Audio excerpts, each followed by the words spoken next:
రసాయనాలతో ప్రయాణిస్తున్న లైబీరియాకు చెందిన ఓ భారీ నౌక కేరళ సముద్ర తీరానికి 38 నాటికల్ మైళ్ల దూరంలో ప్రమాదానికి గురైంది. రసాయనాలతో కూడిన నౌక సముద్రంలో మునిగిపోవడంతో Indian coast guard high alert ప్రకటించింది. భారీ నౌకలో 640 కంటైనర్లు ఉన్నాయి. వాటిలో 13 కంటైనర్లలో ప్రమాదకర రసాయనాలు ఉన్నాయని అధికారులు ప్రకటించారు. 12 కంటైనర్లలో కాల్షియం కార్బైడ్, మరికొన్నింటిలో 8,444 టన్నుల డీజిల్, 367 టన్నుల ఫర్నెస్ ఆయిల్ ఉన్నట్లు రికార్డుల ద్వారా తెలుస్తోంది.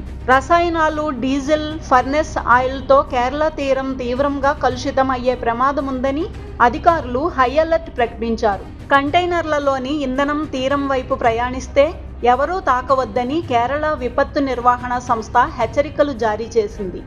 కంటైనర్లలోని డీజిల్, రసాయనాలు ఎంతవరకు వ్యాపించే అవకాశం ఉందనే దానిపై ఆయిల్ స్పిల్ మ్యాపింగ్ టెక్నాలజీ వినియోగించే విమానంతో పరిశీలనలు జరుపుతున్నట్టు అధికారులు తెలిపారు.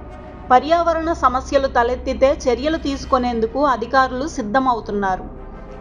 లైబీరియాకు చెందిన భారీ నౌక కేరళ తీరానికి 38 నాటికల్ మైళ్ల దూరంలో ఓ వైపునకు ఒరిగిపోయింది.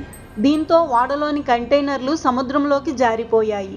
విజంజం పోర్టు నుంచి శుక్రవారం బయలుదేరిన నౌక శనివారం నాటికి కొచ్చిన్ ఓడరేవుకు చేరుకోవాల్సి ఉంది.